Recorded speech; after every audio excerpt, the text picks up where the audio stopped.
So the Indiana Fever have got their enforcer. They have got their enforcer for Caitlin Clark. Recall how the refs would simply shrug as the league's best player was thrashed game after game, and how the defense would knock Caitlin Clark to the ground and leave smiling when every drive to the hoop meant waiting for another cheap shot. I'm not gonna lie, when it comes to Caitlin Clark and their enforcer, last year everyone was talking about the median enforcer, and the closest thing they had was Erica Wheeler. That was the closest thing they had for someone to defend Caitlin Clark, was Erica freaking Wheeler. The Indiana Fever put a lot of effort into protection when those days ended, recruiting 3 veterans renowned for their ferocity and no-holds-barred mentalities. Sophie Cunningham, the former Defensive Player of the Year, and Natasha Howard-Danana Boner, a Taekwondo belt and multiple All-Star with championship DNA, is a warning to the league as a whole, not merely a roster boost. But Caitlin Clark was getting hit a lot. She was getting hit a lot early, and they needed their Charles Oakley. You've got that in Sophie Cunningham. Did you witness what transpired with Caitlin Clark last season? The statistics paint a startling picture. It wasn't just your normal rookie hazing. It was a full-on targeted attack campaign. Clark alone was the target of 177% of all egregious fouls in the WNBA, which is abnormal behavior, and a bullseye placed on her back. In pain after she caught that fingertip in the eye. And if you thought that was awful, wait until you hear about the Chicago Sky, who elevated this targeting to a new level and were in charge of an incredible 80% of all egregious fouls against Clark. This wasn't an accident. Rather, it was a calculated move, like a team deciding to make this rookie's life miserable each and every time she took the court. And Clark. When Angel Reese gave Clark a vicious knockdown during the game against the Sky, commentators weren't just questioning the call. They were openly asking if the league was even attempting to protect its biggest new star. Then, there was a hard foul by Chandler Carter that left Clark picking herself up off the floor once more. Clark's response was, "That's just not a basketball play, no dramatic complaints, no Twitter rants. Just a rookie showing veteran composure while her body was taking a beating." The foul, I believe, to Angel Reese. Yep, across the head. Yeah, that's right. The most striking aspect because of her mental tenacity, Clark continued to get up after every hard foul and every cheap shot. But let's face it, this treatment had a negative impact. Her drives to the hoop grew more cautious, and her shooting percentages declined. Your game is impacted when you know someone is waiting to take you down every time you attack the rim. The protecting Caitlin Clark type thing. And every good player, by the way, every good player, every good team that is a super duper star. Most of the time have enforcer type players. What should have been headlines about her remarkable rookie achievements instead became a never-ending debate over whether she was receiving enough protection, while bells were ringing their franchise alarm inside the Fever's front office. They centered their entire future on the player's ability to get intoxicated night after night with no repercussion for opponents. Point. Now, in the second half of last season, the Fever played a lot faster. Clark had the ball in her hands, and every off-season move they made signified they continue to want to put the pedal to the metal when it comes to playing up-tempo. The Fever brass saw these hits pile up, began administering punishment that would have broken most rookies, and ultimately decided that enough was enough and that they couldn't afford to let another season go by with Clark acting as the league's punching bag. Their solution is to put up a wall of protection around your star rather than merely hoping for better officiating. And of course, the moves that they made said as much. You bring back Kelsey Mitchell, one of the fastest players in the league. You sign Natasha Howard, whose nickname is Flash. One would think you're going to play fast, especially when Caitlin Clark is the catalyst to everything you do. They weren't playing around when the Fever claimed they were erecting a wall of defense around Clark. Instead, they immediately considered the nuclear option. Consider the significance of Natasha Howard joining Indiana as more than simply another veteran. She is also carrying her 2019 Defensive Player of the Year trophy and 3 championships with her. To make life difficult for anyone who believes they can continue to target their star, the Fever just hired a defensive specialist who has been shutting down the league's best for years. But they've now made another addition to the roster in a spot of need, bringing in veteran Natasha Howard from the Dallas Wings. Howard, a 3-time WNBA champion and a former Defensive Player of the Year. Most importantly, she's made 2 all-defensive teams. Remember those players who felt at ease knocking Clark to the ground? They're about to face a 6 feet 2 inches defensive force with a wingspan that makes driving to the basket feel like entering a no-fly zone. Howard's numbers speak for themselves. She has averaged at least 1 block and 1 steal per game for 7 consecutive seasons. That's not just good, that's elite-level consistency that alters how teams approach the game. Fever really needed toughness, defense, and rebounding, and Howard can provide that. She can slide right into the 4 spot or the forward spot, where they really needed to upgrade next to Aaliyah Boston.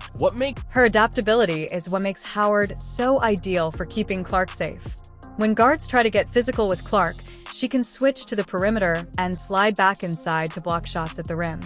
With that kind of defensive range, Clark's harassers have nowhere to hide anymore, and when opponents see Howard moving over, they'll reconsider those unintentional contacts that left Clark sprawling the previous season. Obviously, that core of Boston, Mitchell, and Clark is able to put up buckets, but you get a glue-type player in Howard who can put pressure on the rim, move in transition, do all of those things, and is a proven winner. Howard's influence goes beyond mere intimidation. Her capacity to manage larger, more physically strong players means that Clark won't be forced to defend posts or engage in mismatches where he gives up 30 pounds and 6 inches to an opponent who wants to harass her in the paint. Howard completes those tasks on her own, allowing Clark to concentrate on her strengths. And there's a nice move and finish. She's got some, bounce. Not a great 3-point shooter, mind you, but I'm sure the Fever will keep her in the lab on that in the offseason because that's going to be an important shot for her to hit with this roster. But there you see, getting out in transition. Caitlin Clark's finding that, right? Bucket. The most unexpected aspect is that Howard is more than just a defensive specialist. Last season, she averaged 17.6 points, 6.7 rebounds, and almost 3 assists per game. Her ability to stretch the floor with her shooting gives Clark more room to operate, which increases the danger of the entire Fever offense when defenses give up on Clark's drives. Howard is prepared to make them pay as he waits at the 3-point line. Not even the defensive part of it. This is the offense. But look, go grab the rebound, put it back up. How often did the Fever miss that? Defense, rebounding, those things. That is the kind of addition that Natasha Howard brings to the team. Consider the implications for games against clubs like the Sky, who used to feel free to target Clark without facing any repercussions. Clark can play more aggressively on both ends, knowing that she has elite protection behind her. She no longer hesitates or looks over her shoulder. Instead, she plays with pure, unleashed talent. Howard's presence transforms the entire dynamic with the Defensive Player of the Year patrolling the paint.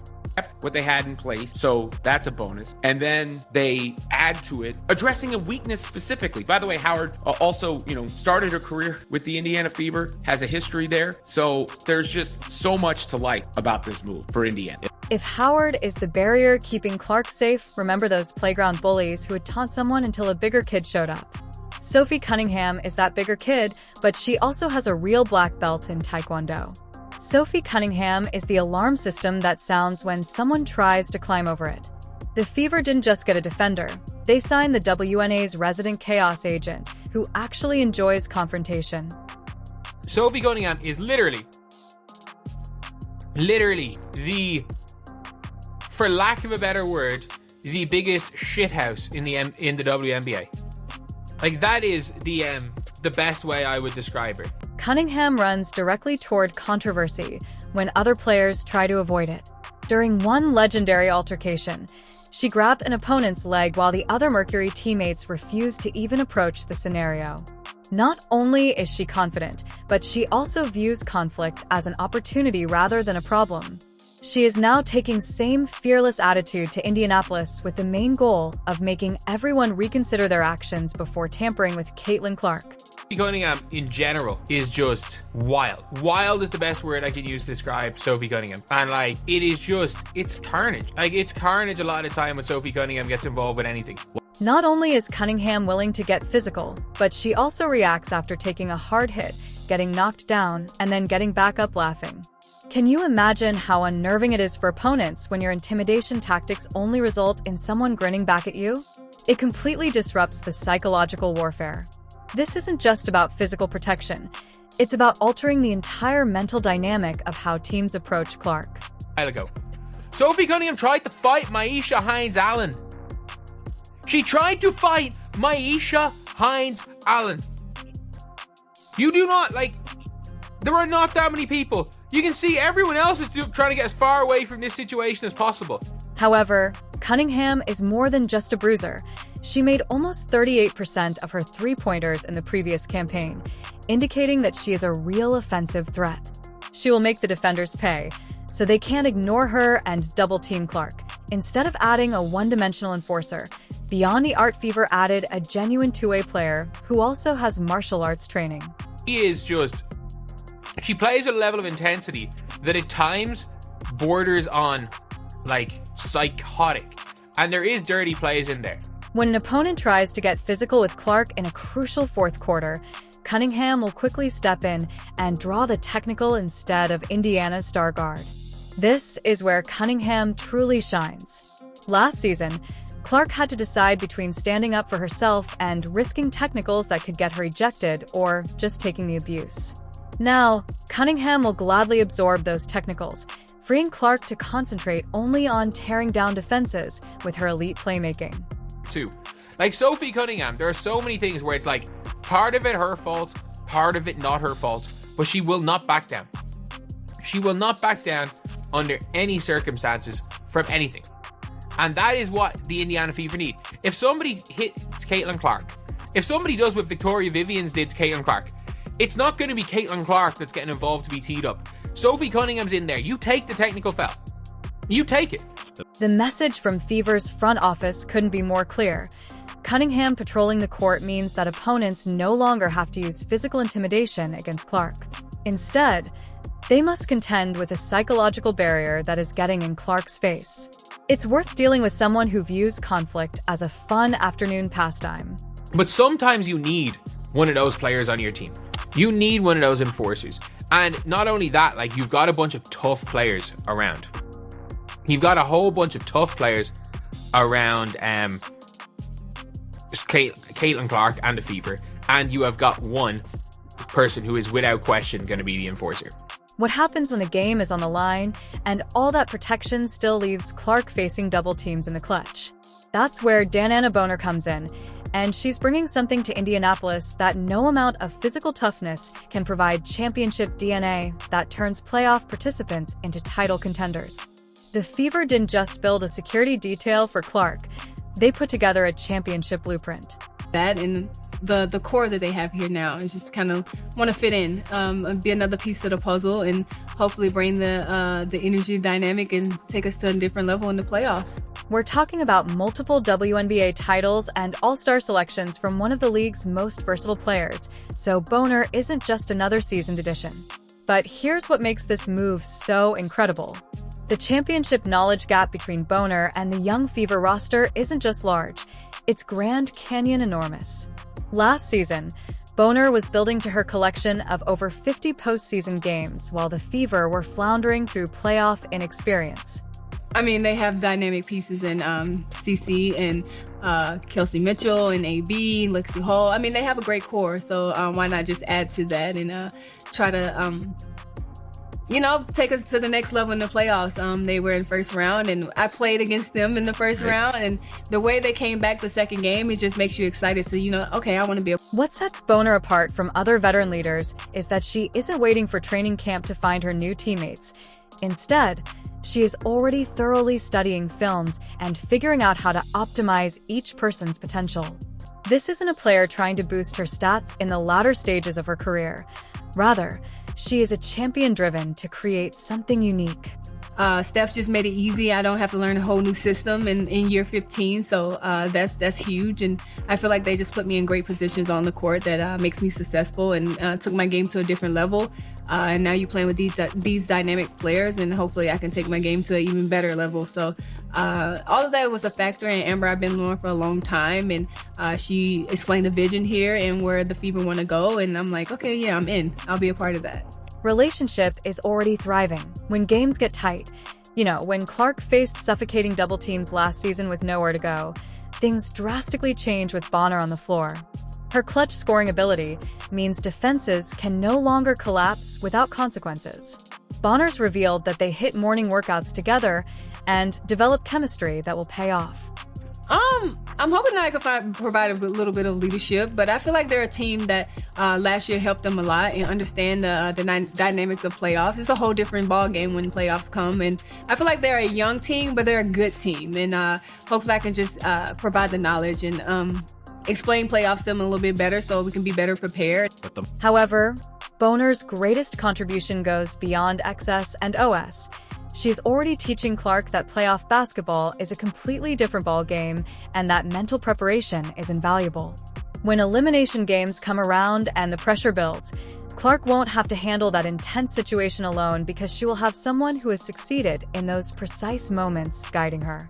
Right. I think it's just two competitors going at it. It's the playoffs, so you're trying to get any way to win that game to get to the next round. So I think she's a great player. I'm happy to be on the side of her now instead of guarding her. Of course, she's a dynamic player, and you see that in what she's done in her rookie year. And I'm actually excited to see what she's going to do her second year in the league with a little bit, more experience and understanding a little bit more. The change taking place in Indiana is about more than just adding protection. It's about creating a winning culture. Veteran Bonner is totally committed to taking Clark, Boston, and Mitchell to new heights through her mentoring. What Bonner provides are winning habits and mental toughness. The mentality of the championship, these are abilities that must be developed during playoff struggles and championship moments, such as... Like I said, hopefully I can make her job a little easier and she can make mine a little easier. But I think she's a great person, and we, been kind of connecting here. We had a great workout this morning, and it was fun. She's a fun kid. The team that Indiana's front office has assembled around their star isn't just a safety net. It's a blueprint for a championship.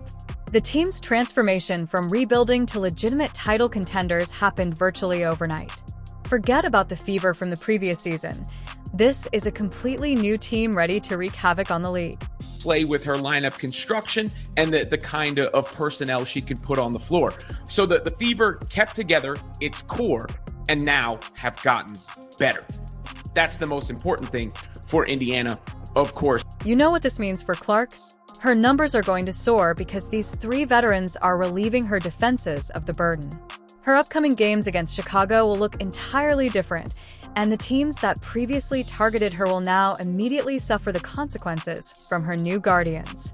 The message couldn't be more clear. The bullying has stopped, the championship run has begun, and the Fever isn't just here to compete but to conquer.